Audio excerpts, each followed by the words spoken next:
ప్రపంచం పుట్టకముందే, కాలం మొదలు కాకముందే ఒక ప్రశ్న గర్జించింది. దేవుళ్ళు నిజంగా ఉన్నారా? ఈరోజు ఆ ప్రశ్నకు విశ్వమే సమాధానం. మనుషులు మర్చిపోయారు, కాని ప్రకృతి మాత్రం గుర్తుపెట్టుకుంది. ఈ మహాపర్వతం ఇంకా వారి నిశ్శబ్దాన్ని కాపాడుతోంది. ఇక్కడ గాలి కూడా దేవుని శ్వాసలా మార్మోగుతోంది.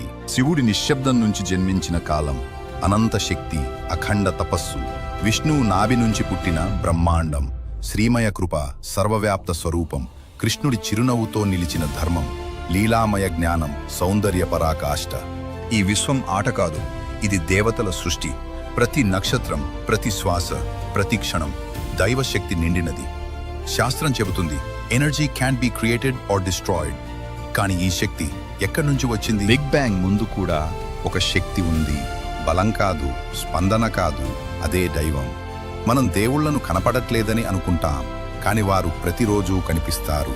ప్రకృతి అద్భుతాల్లో, ప్రాణం పుట్టే క్షణంలో, మనసు విరిగినప్పుడు ఇచ్చే ఓదార్పులో. అది భ్రమ కాదు, అది దైవ స్పందన. దేవుడు లేడు అంటారా? అయితే ఒక చిన్న ప్రశ్న. ఒక శిశువు మొదటిసారి ఏడిచిన క్షణం, ఆ శ్వాసను ఎవరు మొదలుపెట్టారు? గుండె కొట్టుకోవటం ఆగిపోతే మళ్లీ మొదలయ్యే క్షణం, అది యంత్రం నిర్ణయమా లేదా ఎవరో కనిపించని నిర్ణయమా? శాస్త్రం ఎలా చెబుతుంది, కాని ఎందుకు చెప్పలేకపోతుంది? అక్కడే మనిషి అర్థం చేసుకోలేని శక్తి నిలుస్తుంది.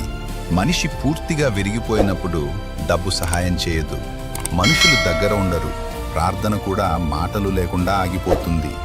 అయినా ఒక చిన్న ఆశ మాత్రం మిగులుతుంది. ఎక్కడి నుంచి వచ్చిందో తెలియదు, కానీ వదిలిపెట్టదు.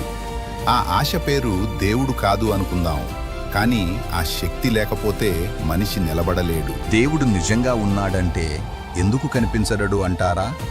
మనకు కనిపిస్తున్న ఈ విశ్వమే అంతా అనుకుంటున్నామా? కాదు, ఇది ఒక్కటే కాదు. అనేక విశ్వాలు, అనేక కాలాలు, అనేక ఆరంభాలు, అనేక ముగింపులు. ప్రతి విశ్వానికి ప్రత్యేకమైన నియమాలు, ప్రత్యేకమైన జీవితం, ప్రత్యేకమైన అంతం.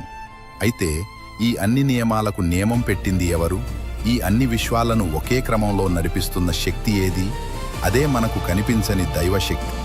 ఒక గడ్డి మొక్క, ఒక చీమ, ఒక పక్షి, ఒక మనిషి. పుట్టుక ఒక్కసారే, మరణం ఒక్కసారే, కాని మధ్యలో సాగే జీవితం అంతా ఒకేలా స్పందించటమే ఎందుకు? ఆకలికి ఏడుపు, నొప్పికి గుండెదడ, ప్రమాదానికి భయం, ప్రేమకు కన్నీరు. ఈ భావాలను మనకు ఎవరు నేర్పారు? వీటికి ఏదైనా పుస్తకం ఉందా? జీవితం యాదృచ్ఛికమే అయితే ఇంత అర్థం ఎక్కడి నుంచి వచ్చింది? భూమి తిరుగుతుంది, ఒక్క క్షణం ఆలస్యమైన ప్రళయం. సూర్యుడు మండుతున్నాడు, కాని అవసరమైనంత మాత్రమే. వర్షం పడుతుంది, ఎక్కువైతే వినాశనం, తక్కువైతే ఆకలి.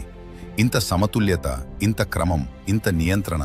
ఇది యాదృచ్ఛికం కాదు, ఇది నిర్వహణ. దేవుడు నిజంగా ఉన్నాడంటే ఎందుకు కనిపించరు అంటారా?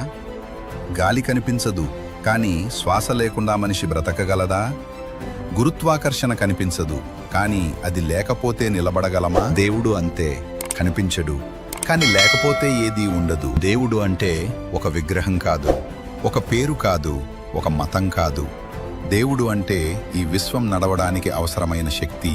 ఆ శక్తి లేకపోతే నక్షత్రం మండదు, జీవితం పుట్టదు, మనిషి నిలబడలేడు. నువ్వు నమ్మినా నమ్మకపోయినా ఈ విశ్వం మాత్రం ఒకే మాట చెబుతుంది: దేవుడు ఉన్నాడు. అతను బయట కాదు, ఈ అంతా ఉన్నదానికి కారణం. దేవుళ్లను చూడాలనుకుంటారా? అయితే ఇప్పుడు చూడండి.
ఇంత చూశాక కూడా దేవుడు లేడంటే ఆ లోపం విశ్వంలో కాదు, మన దృష్టిలోనే ఉంది.